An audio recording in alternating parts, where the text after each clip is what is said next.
dandy, if you know what I'm saying. But today I got another good old Bible video for you about the sweet love of sweet Jesus. Okay? Because a lot of guys don't really know the Bible. The Bible seems to be getting pretty popular, so and there's a lot of misconceptions out there. But today I'm going to show you the difference between Judaism and Christianity once again. And I'm going to show you how Jesus is the antithesis. Jesus is the antithesis, the opposite of Judaism. All right, he's a complete opposite of Judaism. He teaches the opposite of Judaism. The Apostle Paul does not teach Judaism. He was definitely against circumcision. That's in the Torah. Paul said the next time you circumcise somebody, I hope the knife slips and you cut the whole thing off. That is not Torah observant, guys. For people who say Jesus was a Torah observant Jew, that's quite ridiculous. Well, let's read out of the book of Romans.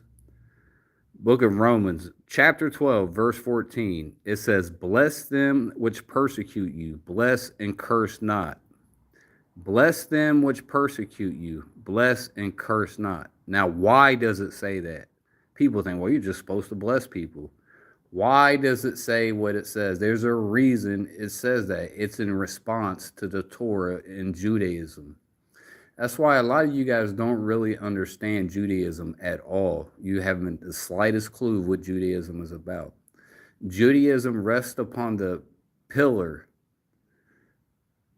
and their principal teaching and their main motto and slogan is bless those that bless you, curse those that curse you. Bless those that bless you. If anyone blesses you, bless them. If anyone curses you, curse them.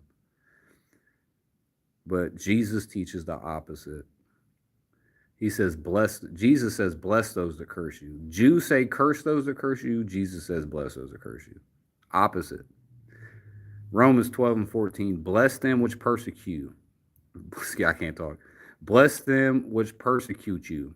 Bless and curse not. Now let's go to Deuteronomy. We're going to discover 12 and 14 is a direct response to Deuteronomy chapter 30 and verse 7. It is specifically replying to this very exact scripture that I am about to read to you today. Deuteronomy 30 and 7. A lot of you guys don't know this. You guys don't know the Torah. And Yahweh, thy Elohim, will put all these curses upon thine enemies and on them that hate thee, which persecute thee. So Yahweh says to curse your enemies. That's not what Jesus teaches. Jesus teaches you to bless your enemies, love your enemies, bless those that curse you. That's the opposite of the Torah in Judaism. It's the opposite. Okay, I know I'm not crazy. I think y'all crazy.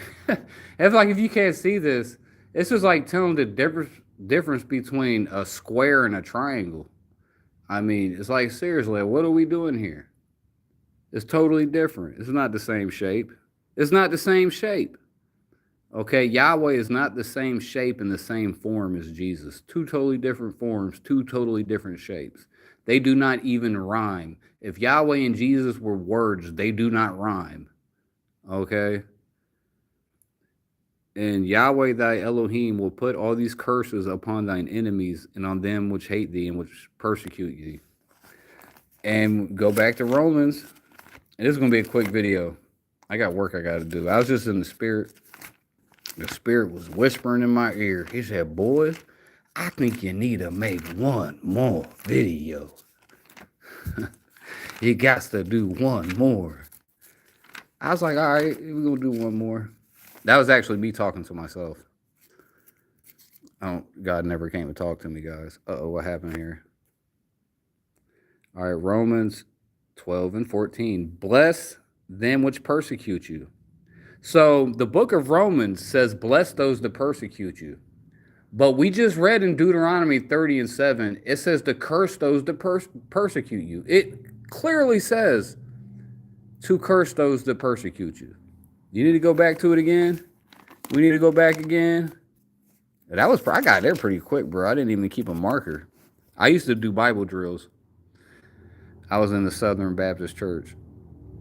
Look, Deuteronomy 30 and 7. And the Lord thy God will put all these curses upon thine enemies and on them that hate thee, which persecute you. All right. If somebody's persecuting you, it says to curse them. That's not what the New Testament. The New Testament teaches the exact complete opposite. And you're not going to tell me I'm crazy because I'm reading the New Testament and it says exactly the opposite of what the Old Testament says. Just like, I'm going to get another one, then I'm going to end it. It's like, if you can't see it, I'm like repeating myself over and over again. Like, I don't think they can see it. And they still can't see it. Look, it's definitely opposite. Romans 12 and 14. Bless them which persecute you. But Deuteronomy 30 and 7, the Torah says to curse those that persecute you. It's the opposite. 100% opposite. And I was always taught the opposite of Jesus is the devil. That's Satan, guys. Okay, it's satanic. Anything opposite of Jesus is of the devil. That's non-negotiable for me. If you're the opposite of Jesus, that's clearly opposite. And this is no small matter. All right, it's clearly opposite of Jesus. And to me, that's satanic. Okay, because I love Jesus with all my heart and all my soul. And Jesus says to bless those that persecute you. He says the same thing right here in Luke. Luke, the 6th chapter. So Jesus was not a Torah observant Jew. We just read the Torah. The Torah says to curse those that persecute you. That's not what Jesus teaches. It's the opposite. Look, Luke 6 and 28. Well, it started 27. But I say unto you which hear, love your enemies, do good to them which hate you. Bless them that curse you, and pray for them that despitefully use you, which is persecuting. So once again, Jesus teaches the opposite of the Torah. And this is so clear, so obvious. Let's get the Psalms and I'm up out of here. So Jesus says to love your enemies, bless those that curse you. That's the opposite of Judaism, guys. You're not going to pee on me. You're not going to urinate on me and tell me it's raining now. You're not going to do it. I ain't having it. All right. Psalms 139, verse 21. Do not I hate them, O Lord, that hate thee? And am I grieved with those that rise up against thee? I hate them with a perfect hatred. I count them mine enemies. So it was David, a psalm of David. He says he hates his enemies with a perfect hatred. Okay. And is this supposed to be a holy religious text? This is not holy. That's profanity. This right here, this is unholy and profane. And it has no place being in a holy religious sacred text. It really doesn't. It has no place in the place of worship, in my opinion. Because it's the opposite of Jesus. And the opposite of Jesus is the devil.